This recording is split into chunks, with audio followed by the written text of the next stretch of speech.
کوئی عظیم رحمت عطا ہوئی ہے، کوئی منفرد سا حسین سا خوبصورت سا تحفہ ملا، کسی بہت بڑی کامیابی سے اللہ تعالیٰ نے ہمکنار فرمایا ہے، تو پھر کہتے ہیں مبارک ہو۔ تو نبی پاک نے رمضان المبارک کو فرمایا شہر مبارک، یہ مبارک مہینہ ہے، برکت والا مہینہ، یعنی اس کا ہر لمحہ ہی مبارک ہے۔ روزہ رکھیں تو پھر بھی مبارک ہے، افطار کریں تو پھر بھی مبارک ہے، رمضان المبارک کے اندر کسی کو روزہ افطار کرائیں تو پھر بھی مبارک ہے، اس ماہ نور و سرور کے اندر قرآن مجید تراویح میں سنائیں تو پھر بھی مبارک ہے، پیچھے ہو کے سنیں تو پھر بھی مبارک ہے۔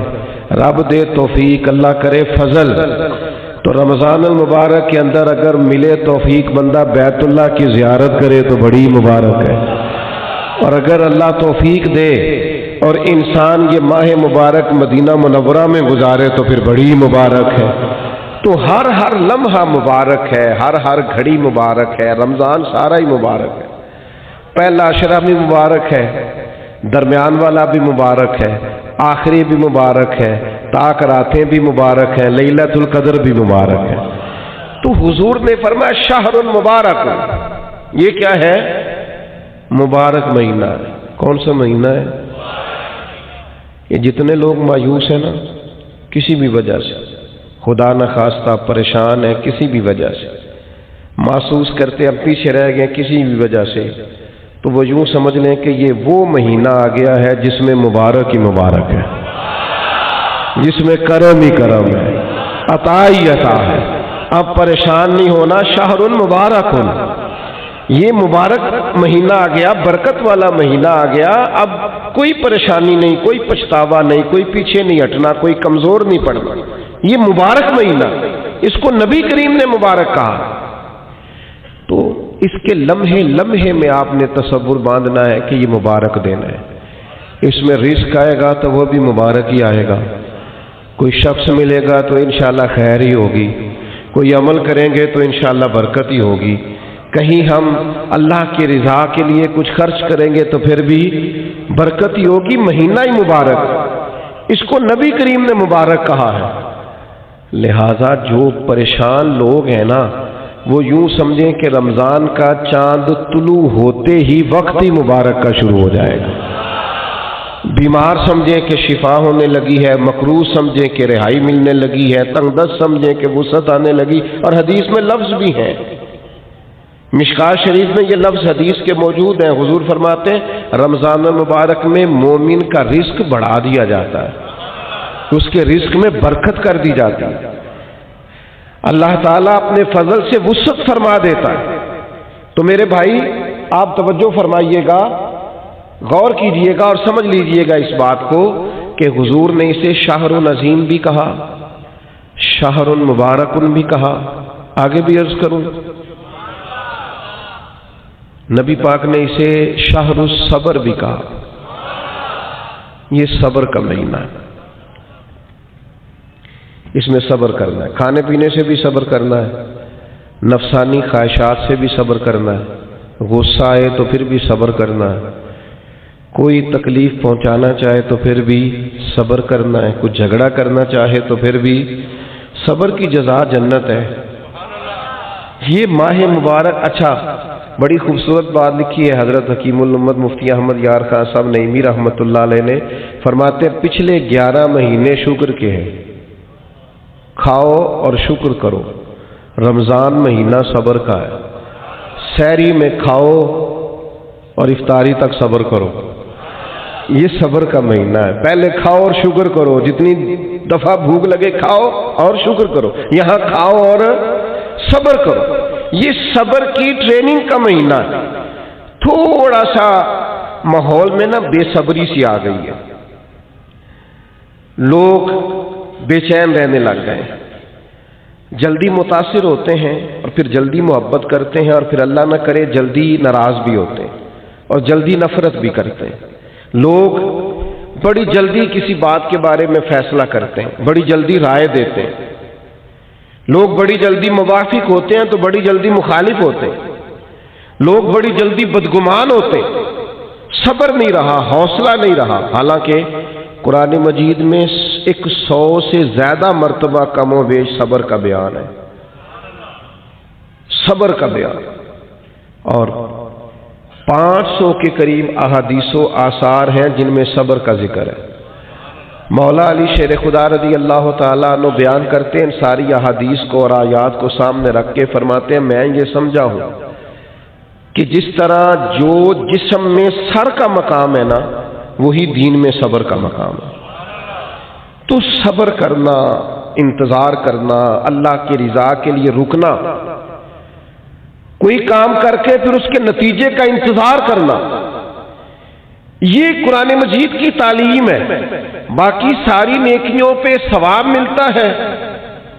ان اللہ مع الصابرین، صبر کرنے والوں کو رب رحمان ملتا ہے۔ اللہ فرماتے ہیں میں ہوں صبر کرنے والوں کے ساتھ، ان کو رب رحمان کی معیت نصیب ہوتی۔ تو صبر کا مہینہ ہے رمضان، اس لیے جلد باز تبصرے بھی کم سے کم کیجئے گا، بدگمانی بھی کم سے کم کیجئے گا، تھوڑا صبر کر کے دیکھیں تو صحیح، ذرا ٹھہریں تو صحیح، نتیجہ آنے تو دیں، رزلٹ نکلے گا۔ لیکن حوصلہ، اطمینان اور یہ جو خاموشی ہوتی ہے یہ بڑا طوفان ہوتی ہے۔ یہ چپ کر جانا، صبر کرنا، برداشت کرنا، حوصلہ پیدا کرنا،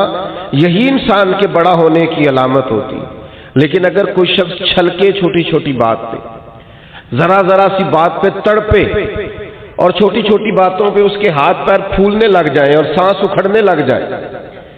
اور زبان خشک ہونے لگ جائے اور ہونٹوں پہ سکری آنے لگ جائے، تو اس کا مطلب یہ ہے کہ یہ شخص معاشرے میں، سوسائٹی میں کبھی بھی کوئی بڑا کام نہیں کر سکے گا۔ تھوڑا سا حوصلہ، تھوڑا صبر، تھوڑا اطمینان۔ کسی سیرت نگار نے بڑی خوبصورت بات لکھی ہے، کہتے مکے والے لوگ دشمن بن کے حضور کے مقابلے میں نکلے، پر محبوب نے اتنا صبر کیا، اتنا صبر کیا کہ حضور کے صبر نے ان سارے دشمنوں کو نبی پاک کا غلام بنا دیا۔ وہ دشمنیاں عقیدت میں بدل گئیں۔ آپ تھوڑا صبر تو کریں، میں جھگڑے ہو جاتے ہیں نا دوستوں کے، اور کبھی گھروں میں بھی، بعض اوقات خاندانوں میں بھی جھگڑا ہو جاتا ہے، تو میں کہتا ہوں ذرا کمنٹس تھوڑے سے تھوڑے کرنا، رد عمل ذرا کم سے کم دینا، اس لیے کہ اس کام کی ہونی تو آخر میں صلح ہی ہے۔ تو ایسا نہ ہو کہ آپ اتنی سخت رائے دے چکے ہوں بے صبری کے عالم میں کہ پھر وہ آپ کی صلح کے رستے میں وہ جملے رکاوٹ بن جائیں۔ تو صبر سے، اطمینان سے، قرار سے، یہ سارا رمضان المبارک صبر سکھاتا ہے۔ یعنی آپ کے گھر میں نعمتیں پڑی ہیں اور آپ کے سامنے پڑی ہیں اور آپ کی اپنی ہیں اور آپ کی جائز کمائی کی ہیں، اور بھوک بھی پوری لگی ہوئی ہے، کھانا نہیں، صبر کرنا ہے۔ رب کا جب تک حکم نہیں نہ آتا، افطار کا ٹائم نہیں ہوتا، اتنی دیر تک کھانا، یہ صبر ہے۔ تو یہ صبر ہی پھر انسان کو محرمات پر صبر سکھائے گا۔ یہی صبر پھر سکھائے گا کہ جس طرح تیرے پاس سہولت موجود ہے، تو کھا سکتا ہے، تیرے کنٹرول میں، پر تو نہیں کھاتا، اسی طریقے سے کچھ چیزیں تیرے کنٹرول میں ہیں، تو لے سکتا ہے، پر چونکہ تیرے لیے جائز نہیں، لہذا تو نے صبر کرنا ہے اور وہی لینا ہے جو تیرے رب نے تیرے لیے جائز رکھا ہے۔ حرام کی طرف ہاتھ کو بڑھانا نہیں، نظر کو للچانا نہیں، کبھی بھی لقمہ حرام کی طرف نہیں بڑھنا، اس لیے کہ اللہ تعالیٰ نے یہ تیرے لیے مقام صبر رکھا ہے، اور اس مقام صبر کو کبھی بھولنا، تو نبی پاک نے اسے شہر العظیم بھی کہا، اسے شہر المبارک بھی کہا، شہر الصبر بھی کہا۔ پھر نبی پاک صلی اللہ علیہ وسلم نے فرمایا وشہر المواسات، فرمایا یہ مواسات کا مہینہ ہے، یہ غم خاری کا مہینہ ہے، دوسروں کا خیال کرنے کا مہینہ ہے، دکھ بانٹنے کا مہینہ ہے۔ ہم نے نا اپنے دیہاتوں میں ایک بات دیکھی کہ جو بچیاں بیاہ کے چلی جاتی تھی نا،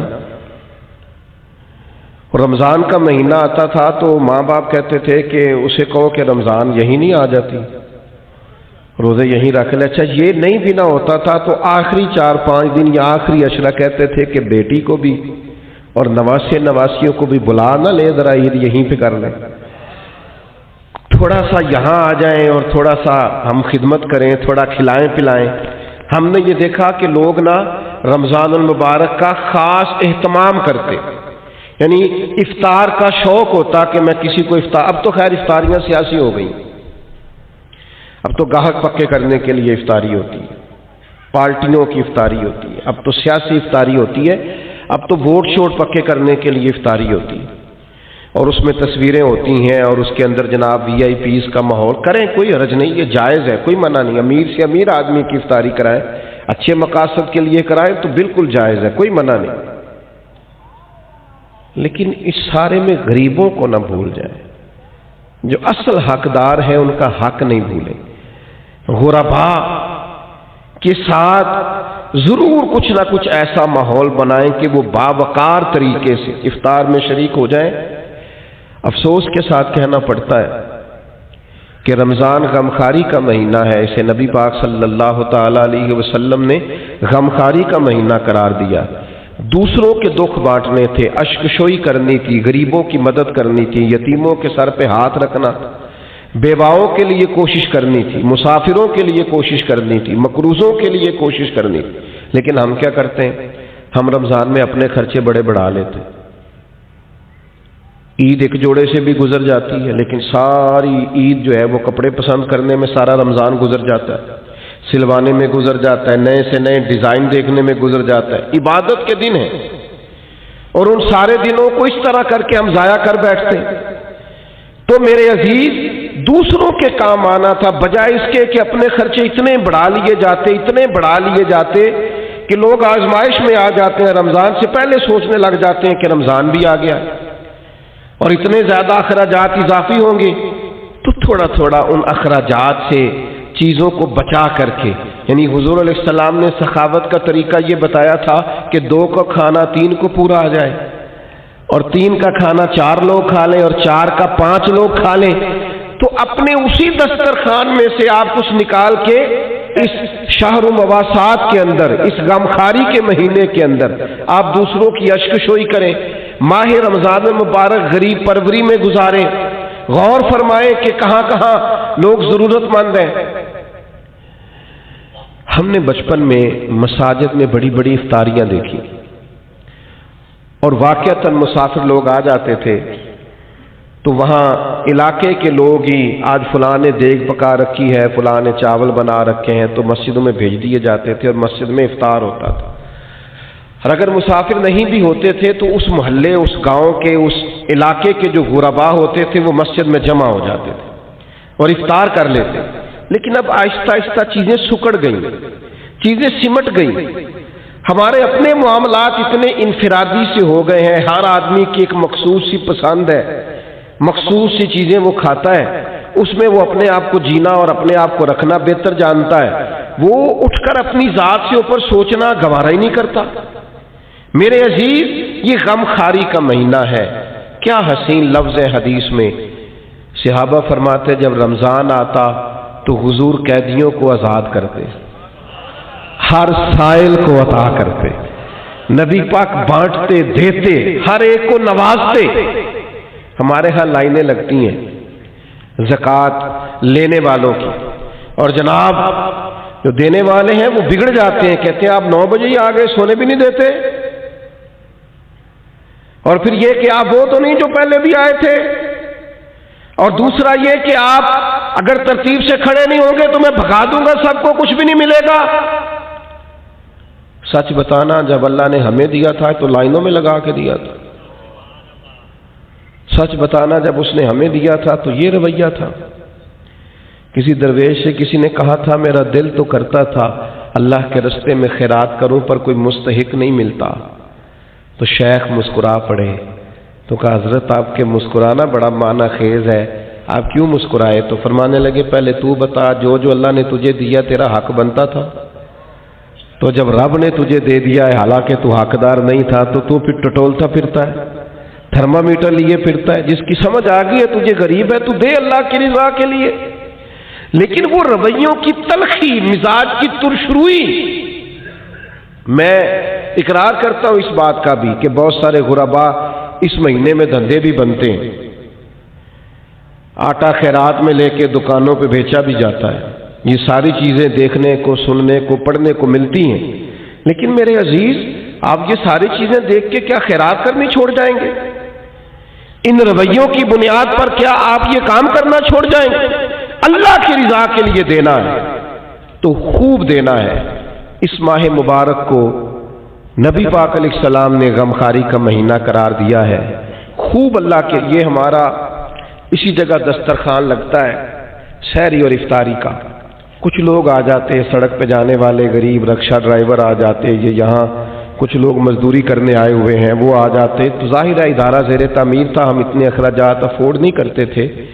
لیکن وہ چند لوگوں کے لیے دسترخوان لگتا طلباء کے لیے، تو وہ لوگ خود آ کے بیٹھنے لگے، پھر وہ 50، پھر 60، پھر وہ ایک دن ایسا آیا کہ 1100 لوگ ہو گئے۔ تو یہ دوست مجھے کہنے لگے کہ ہم کیسے کر کے ان کو چلائیں؟ تو میں نے کہا سچ بتاؤ، ان پوری صفوں میں تم نے کوئی امیر بھی بیٹھا دیکھا ہے؟ کوئی مالدار، کوئی گاڑی والا، کوئی پراڈو والا تم نے دیکھا ہے بیٹھا؟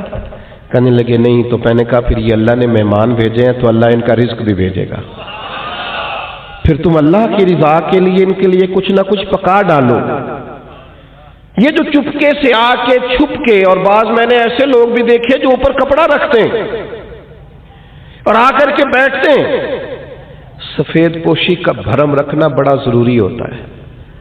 اور دروازے پہ آئے کو خالی نہ بھیجنا یہ بڑا ضروری ہوتا ہے، اور جب کوئی امید لگا کے آ جائے اور اس کی امید کو توڑ دینا یہ بڑا تکلیف دہ ماحول ہوتا ہے۔ لیکن ہم نے تو کواڑ اندر سے بند کر لیے، ہم نے تو ہر چیز میں اقربا پروری بنا لی، ہم نے تو ہر بانٹنے کو، ہر دینے کو سیاسی رنگ دے لیا۔ خدا را یہ غمخاری کا مہینہ ہے، پلٹ کے دیکھنا یتیموں، مسکینوں، غریبوں کو جو چپ ہیں، جو بولتے نہیں، جو عید سے قبل میاں بیوی مشورہ کرتے ہیں کہ ہمارے کپڑے نئے ہیں بس بچوں کو لے کے دے دیے جائیں، ہماری خیر ہے، میرا جوڑا ٹھیک ہے، میں گزارا کر لوں گا، یہ فلانی شادی پہ لیا تھا، تو بچوں کا سوچ۔ گندم امیر شہر کی ہوتی رہی خراب، اور بچی کسی غریب کی فاقے سے مر گئی۔ او بھائی یہ فرق مٹانا پڑے گا، یہ جو بہت زیادہ تفریق ہے، یہ ماہ نور و سرور آیا ہے، اس میں ارادہ کریں۔ اور میری اپیل ہے ان لوگوں سے جو راشن بانٹتے ہیں، جو کسی کے گھر میں کچھ پہنچاتے ہیں، وہ رمضان کا انتظار نہ کریں، رمضان سے 2 دن پہلے پہنچا دیں۔ اور میں ذمہ داری کے ساتھ آپ سے وعدہ کرتا ہوں کہ آپ رمضان کی نیت کر کے رمضان سے پہلے دیں، اللہ رمضان جتنا اجر عطا فرمائے گا، لیکن پہلے سے یہ کام کریں، اشک شوئی کریں۔ 2 باتیں آپ کی خدمت میں عرض کرنی ہے۔ ایک تو رمضان المبارک کا قرآن مجید سے بہت زیادہ تعلق ہے، بہت زیادہ، اس لیے کہ قرآن مجید کہتا ہے شہر رمضان الذی انزل فیہ القرآن، رمضان کا وہ مہینہ جس میں ہم نے قرآن مجید نازل فرمایا ہے۔ حضرت امام اعظم ابو حنیفہ رحمۃ اللہ علیہ کا طریقہ یہ تھا کہ آپ ایک سپارہ قرآن مجید کا گھر میں پڑھتے تھے، ایک مسجد میں پڑھتے تھے، ایک رات کو تراویح میں پڑھتے تھے، ایک گھر میں اور ایک مسجد میں اور ایک رات تراویح میں۔ تو کتنے قرآن مجید ختم ہو گئے رمضان میں؟ 3۔ نبی کریم صلی اللہ تعالی علیہ وسلم کا مبارک طریقہ یہ تھا کہ حضرت جبریل امین علیہ السلام ہر سال رمضان میں حضور کے ساتھ قرآن مجید کا دور فرماتے، جیسے ہمارے حفاظ نہیں دور کرتے، ایک حافظ پارہ سناتا ہے پھر دوسرا اس کو سناتا ہے، پہلے ایک سنتا ہے پھر دوسرا اس کو سناتا ہے، تو نبی کریم علیہ السلام حضرت جبریل امین کو سناتے، حضرت جبریل حضور کو سناتے۔ اور جس سال حضور کا وصال ہوا اس سال 2 مرتبہ نبی کریم نے دور فرمایا قرآن مجید کا۔ میں نے ایک دفعہ سفر پہ تھا، کہیں میں گیا ہوا تھا کسی پروگرام کے لیے رمضان میں، تو ایک صاحب کے ساتھ میں کھڑا ہو گیا نماز پڑھنے کے لیے تراویح، تو بڑا ہی رونے لگے وہ تراویح میں، بہت روتے جا رہے ہیں، تو ہچکیاں ان کو تو میری سمجھ میں نہیں آ رہا تھا، اس لیے کہ جو آیات، جو پارہ اس دن چل رہا تھا وہ آیتیں بھی ساری رحمت والی تھی، کرم والی تھی۔ ایک ہوتا ہے کچھ ایسی آیات ہیں جن کو سن کے رونا آ گیا، لیکن میں نے کہا بھی ہو سکتا ہے رحمت پر بھی لوگ رو پڑتے ہیں، تو وہ کچھ زیادہ ہی معاملہ ایسا ہو گیا کہ ہچکیاں بندنے لگیں، اور ساتھ والے لوگ تھوڑے سے محسوس کرنے لگے، قربان جائیں، وہ سلام پھیرا تو میں نے ان سے کہا خیر ہے؟ تو دیسی آدمی دیہاتی بندہ مجھے کہنے لگا حضرت جی یہ جو تراویح پڑھا رہا ہے نا یہ میرا بیٹا ہے۔ تو میں کہا میرا بیٹا حافظ ہو گیا اور مصلی سنا رہا ہے اور قرآن مجید پڑھ رہا ہے؟ تو آج پہلی دفعہ یہ قرآن مجید سنا رہا ہے تو مجھے ایسے لگتا ہے جیسے میری شان بڑی ہو گئی، میں بڑا بلند ہو گیا ہوں۔ مرتبہ میں نے اسے کہا کہ تو تھوڑا اور بھی رو لے تو تیرا بنتا ہے، اس لیے کہ جس جگہ پہ تو کھڑا ہو کے سوچ رہا ہے نا یہ وہ بہت بڑی بات ہے۔ قرآن مجید سے وابستگی ہماری یا ہماری اولادوں کی یہ بڑی ضروری۔ رمضان شریف میں میرا خیال ہے 2 پارے تو روز ہونے چاہیے۔ میری خواہش یہ ہے کہ دن میں آپ ترجمہ پڑھیں پارے کا، تھوڑا غور سے پڑھیں، اس کی تفسیر دیکھیں اور رات کو پھر وہ تراویح میں سنیں، آپ کو عجیب سا لطف آئے گا، آپ محو ہوتے رہیں گے اور سارا دن وہ چیزیں آپ کے حاشیہ خیال پر چمکتی دمکتی رہیں گی، آپ کو سرور آئے گا، یہ کمال کام ہے۔ اور دوسری گزارش میری یہ ہے کہ سحری کے وقت اٹھنا تو ہے ہی، بہت ساری چیزیں بھی سحری کے وقت، دودھ دہی بھی بعض جگہوں پہ لانا پڑتا ہے جا کے، تو 10-15 منٹ پہلے اٹھیں، تہجد کی نماز بھی پڑھیں، یہ روٹین بنائیں پہلی رمضان سے۔ آپ ذرا جلدی اٹھیں، 4 رکعت نماز، 2 رکعت نماز، 6-8 جتنی توفیق ہو تہجد کی نماز پڑھیں، اس کے بعد اپنی سحری کر لیں، لیکن کوشش کریں کہ نوافل کی کثرت ہو، تراویح کا خاص اہتمام ہو، قرآن مجید کے ساتھ خاص دلچسپی ہو رمضان شریف میں۔ اور پھر اللہ کے پیارے حبیب صلی اللہ تعالی علیہ وسلم نے ارشاد فرمایا رمضان آ گیا ہے، حضور فرمانے لگے یہ برکت والا مہینہ ہے، اللہ نے اس کے روزے فرض کیے ہیں۔ اللہ کے حبیب علیہ الصلوۃ والسلام فرماتے ہیں اللہ تعالیٰ نا آسمان کے دروازے کھول دیتا ہے رمضان میں، اللہ تعالیٰ آسمان کے دروازے رمضان المبارک میں کھول دیتا ہے، دوزخ کے دروازے بند کر دیتا ہے۔ اب یہاں شارحین حدیث لکھنے لگے کہ یہ جو حضور نے فرمایا کہ آسمان کے دروازے کھل جاتے ہیں، اس سے کیا مراد؟ اس سے نبی کریم علیہ السلام نے ہمیں کیا سمجھایا؟ حضور کی باتیں چونکہ بڑی معنی خیز ہیں، جوامع الکلم ہیں، تو شارحین حدیث نے لکھا یہ جو حضور فرماتے ہیں نا آسمان کے دروازے کھل جاتے ہیں، اس کا مطلب یہ ہے کہ رحمت بھی نازل ہوتی ہے، برکت بھی نازل ہوتی ہے، بخشش بھی نازل ہوتی ہے، رزق بھی دیا جاتا ہے، رحمت بھی برسائی جاتی ہے۔ جو خدا کی رحمت کا امیدوار ہوگا اس کے لیے دروازے کھلے ہوں گے، اللہ رحمت فرمائے گا۔ جو اس کی بارگاہ سے بخشش کا سوالی ہوگا اس کے لیے بھی رمضان میں آسمان کے دروازے کھلے ہوں گے اور اس کو بخشش عطا کی جائے گی۔ اور جو سمجھتا ہے کہ میں پریشان ہوں رزق کے مسئلے میں، اس کے لیے بھی دروازے کھلے ہوئے ہیں، وہ اللہ کے سامنے جھولی پھیلائے رمضان میں، اسے رزق بھی دیا جائے گا۔ جو اولاد کا طلبگار ہے اسے اولاد دی جائے گی، جو رب کی بارگاہ سے اس کے قرب کا طلبگار ہے اسے قرب خداوندی دیا جائے گا، جو اس کے محبوب کی نگاہ کا طلبگار ہے اسے دروازہ جو کھل گیا ہے۔ اب جو تم اللہ سے اس کا فضل مانگو گے اللہ رمضان المبارک میں اپنی رحمت سے عطا فرمائے گا، لیکن شرط یہ ہے کہ یہ نہ ہو کہ جب مانگنے کا ٹائم ہو تو ہم سو رہے ہوں۔ کچھ لوگ بڑی عجیب و غریب سی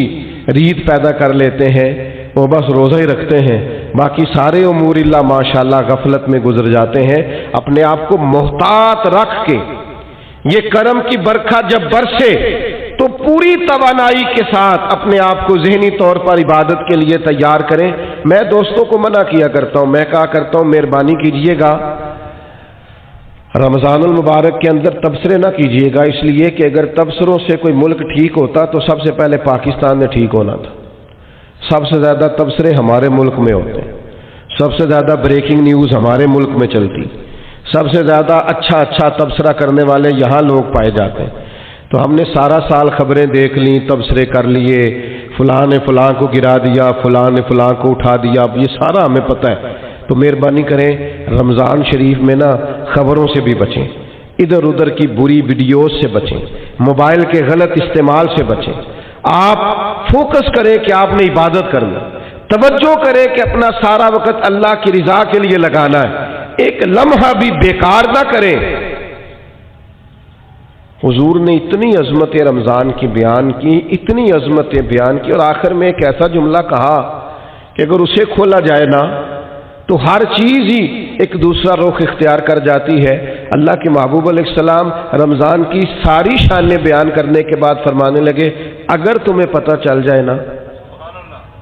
کہ رمضان کی شان کیا ہے، یعنی اتنی شانیں بیان کرنے کے بعد بھی فرمایا اگر تمہیں پتہ چل جائے، تم اس گہرائی تک پہنچ جاؤ، تم وہ گہرائی پا جاؤ کہ آخر رمضان کی عظمت کتنی ہے۔ فرمایا اگر تمہیں پتہ چل جائے تو تمہارا دل کرے سارا سال رمضان ہی رہنا چاہیے، سارا سال رمضان ہی رہنا چاہیے۔ اور ایک جملہ حدیث کا کبھی نہیں بھولنا آپ نے، حضور فرماتے ہیں میرے پاس جبریل امین آئے اور انہوں نے آن کر کے عرض کی یا رسول اللہ، 3 باتیں ہیں حدیث میں لیکن ہمارے موضوع کی جو بات ہے بس اسی پر رہتے ہیں۔ حضرت جبریل عرض کرنے لگے یا رسول اللہ، برباد ہو جائے وہ شخص جس نے رمضان کا مہینہ پایا اور پھر اپنی بخشش نہ کرا سکا، محروم رہ گیا وہ آدمی جسے رمضان ملا، اس کی زندگی میں آیا اور وہ رمضان میں تندرست تھا، صحت یاب تھا، پھر رمضان کی برکات نہ سمیٹ سکا، وہ محروم رہ گیا اور وہ برباد ہو جائے، اس کی ناک خاک آلود ہو جائے۔ حضور فرماتے حضرت جبریل نے جب یہ کہا تو میں نے کہا آمین، یعنی اللہ کرے ایسا ہو جائے، واقعی اس کی ناک خاک آلود ہو جائے کہ رمضان بھی ملا تھا، اس کی زندگی میں آیا تھا، اللہ تعالیٰ نے عافیت دی تھی، اعصاب اور قوا مضبوط تھے، لیکن پھر بھی اپنی بخشش کا سامان نہیں کر سکا، اس کی ناک خاک آلود ہو جائے۔ کیا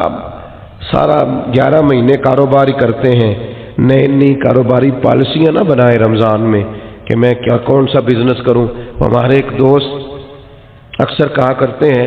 کہ لوگ رمضان میں چیزیں مہنگی کر دیتے ہیں، بلکہ اب تو پالیسی زیادہ بہتر ہو گئی ہے، چونکہ حکومت نے کچھ نہ کچھ سستی کرنی ہوتی ہے تو وہ رمضان سے پہلے 2 مہینے مہنگی کر لیتے ہیں تاکہ رمضان آئے تو ہمیں کہنا پڑ جائے کہ دیکھو ہم نے یہ 10 روپے سستی کر دی ہے، چونکہ اس سے پہلے جو مہنگی بڑی کر لی تھی۔ تو یہ دھوکہ کس کو دے رہے ہیں،